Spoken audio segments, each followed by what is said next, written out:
जय माता दी दोस्तों, जय श्री हरि। स्वागत है आपका हमारे YouTube चैनल अभव्या वर्ल्ड में।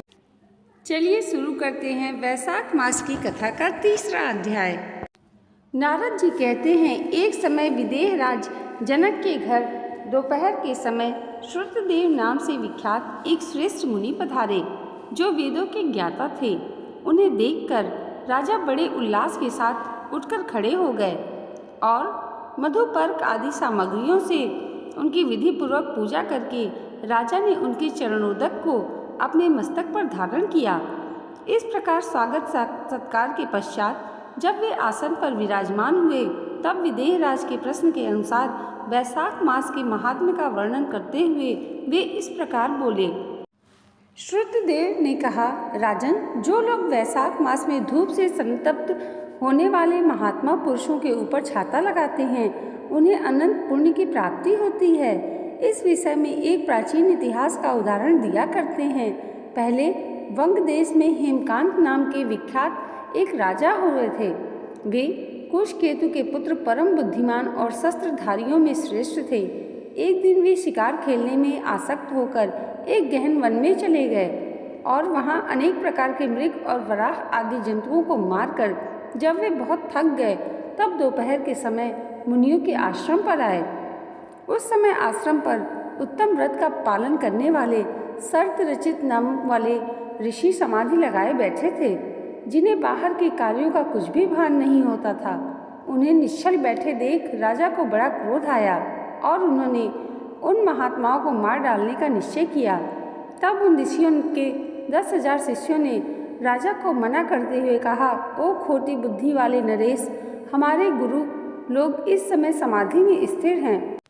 बाहर कहाँ क्या हो रहा है, इसको ये नहीं जानते, इसलिए इन पर तुम्हें क्रोध नहीं करना चाहिए। तब राजा ने क्रोध से विह्वल होकर शिष्यों से कहा, द्विज कुमारों, मैं मार्ग से थका मादा यहाँ आया हूँ, अतः तुम ही लोग मेरा आतिथ्य करो। राजा के ऐसा करने पर वे शिष्य बोले, हम लोग भिक्षा मांग कर खाने वाले हैं। गुरुजनों ने हमें किसी के आतिथ्य के लिए आज्ञा नहीं दी है।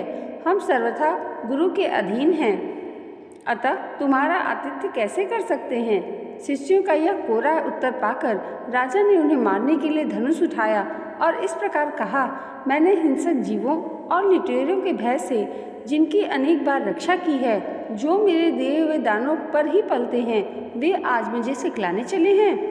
ये मुझे नहीं जानते। ये सभी कृतघ्न और बड़े अभिमानी हैं। इन आताताइयों को मार डालने पर भी मुझे कोई दोष नहीं लगेगा। ऐसा कहकर वे कुपित हो धनुष से बाण छोड़ने लगे। बेचारे शिष्य आश्रम छोड़कर भय से भाग चले। भागने पर भी हेमकांत ने उनका पीछा किया और 300 शिष्यों को मार गिराया। शिष्यों के भाग जाने पर आश्रम में जो कुछ सामग्री थी, उसे राजा के पापात्मा सैनिकों ने लूट लिया। राजा के अनुमोदन से ही उन्होंने वहां इच्छानुसार भोजन किया। तत्पश्चात दिन बीतते बीतते राजा सेना के साथ अपनी पुरी में आ गए। राजा कुशकेतु ने जब अपने पुत्रों का यह अन्यायपूर्ण कार्य सुना, तब उसे राज्य करने के अयोग्य जानकर उसकी निंदा करते हुए उसे देश निकाला दे दिया। पिता के त्याग देने पर हेमकांत घने वन में चला गया। वहाँ उसने बहुत वर्षों तक निवास किया। ब्रह्महत्या उसका सदा पीछा करती थी, इसलिए वह कहीं भी स्थिरता पूर्वक रह नहीं पाता। इस प्रकार उस दुष्टात्मा के 28 वर्ष व्यतीत हो गए। एक दिन वैशाख मास में जब दोपहर का समय हो रहा था, महामुनि तीर्थ यात्रा के प्रसंग से उस वन में आए। वे धूप से अत्यंत संतप्त और तृषा से बहुत पीड़ित थे, इसलिए किसी वृक्षहीन प्रदेश में मूर्छित होकर गिर पड़े। देवयोग से हेमकांत उधर आ निकला। उसने मुनि को प्यास से पीड़ित, मूर्छित और थका मांदा देख उन पर बड़ी दया की। उसने पलाश के पत्तों से छत्र बनाकर उनके ऊपर आती धूप का निवारण किया। वह स्वयं मुनि के मस्तक पर छाता लगाए खड़ा हुआ और तुम्बी में रखा हुआ जल उनके मुंह में डाला। उस उपचार से मुनि को चेत आया और उन्होंने क्षत्रिय को दिए हुए पत्ते के छाते को लेकर अपनी व्याकुलता दूर की। उनकी इंद्रियों में कुछ शक्ति आई और वे धीरे धीरे किसी गांव में पहुंच गए। उस पुण्य के प्रभाव से हेमकांत की 300 ब्रह्महत्याएं नष्ट हो गई। इसी समय यमराज के दूत हेमकांत को लेने के लिए वन में आए। उन्होंने उसके प्राण लेने के लिए संग्रहणी रोग पैदा किया। उस समय प्राण छूटने की पीड़ा से छटपटाते हुए हेमकांत ने 3 अत्यंत भयंकर यमदूतों को देखा, जिनके बाल ऊपर की ओर उठे हुए थे। उस समय अपने कर्मों को याद करके वह चुप हो गया। छत्रदान के प्रभाव से उसको भगवान विष्णु का स्मरण हुआ। उसके स्मरण करने पर भगवान महाविष्णु ने विश्वक्सेन से कहा, तुम शीघ्र जाओ, यमदूतों को रोको, हेमकांत की रक्षा करो। अब वह निष्पाप एवं मेरा भक्त हो गया है। उसे नगर में ले जाकर उसके पिता को सौंप दो। साथ ही मेरे कहने से कुशकेतु को यह समझाओ कि तुम्हारे पुत्र ने अपराधी होने पर भी वैशाख मास में छत्र दान करके एक मुनि की रक्षा की है, अतः वह पाप रहित हो गया है। इस पुण्य के प्रभाव से वह मन और इंद्रियों को अपने वश में रखने वाला दीर्घायु, शूरता और उदारता आदि गुणों से युक्त तथा तुम्हारे समान गुणवान हो गया है। इसलिए अपने इस महाबली पुत्र को तुम राज्य का भार संभालने के लिए नियुक्त करो। भगवान विष्णु ने तुम्हें ऐसी ही आज्ञा दी है।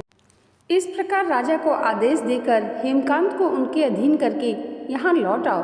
भगवान विष्णु का यह आदेश पाकर महाबली विश्वक्सेन ने हेमकांत के पास आकर यमदूतों को रोका और अपने कल्याणमय हाथों से उसके सब अंगों को स्पर्श किया। भगवत भक्त के स्पर्श से हेमकांत की सारी व्याधि क्षण भर में दूर हो गई। तदंतर विश्वक्सेन उसके साथ राजा की पुरी में गया। उन्हें देखकर महाराज कुशकेतु ने आश्चर्य युक्त हो भक्तिपूर्वक मस्तक झुकाकर पृथ्वी पर साष्टांग कर घर में प्रवेश कराया। वहाँ नाना प्रकार के स्त्रोतों से इनकी स्तुति तथा वैभवों से उनकी पूजन किया। तत्पश्चात महाबली विश्वक्सेन ने अत्यंत प्रसन्न होकर राजा को हेमकांत के विषय में भगवान विष्णु जी ने जो आदेश दिया था वह सब कह सुनाया। उसे सुनकर कुशकेतु ने पुत्र को राज्य पर बिठा दिया और स्वयं विश्वक्सेन की आज्ञा लेकर उन्होंने पत्नी सहित वन को प्रस्थान किया। तदंतर महामना विश्वक्सेन हेमकांत से पूछकर और उनकी प्रशंसा करके श्वेत द्वीप में भगवान विष्णु के समीप चले गए। तब से राजा हेमकांत वैशाख मास में बताए हुए भगवान की प्रसन्नता को बढ़ाने वाले शुभ धर्मों का प्रतिवर्ष पालन करने लगे।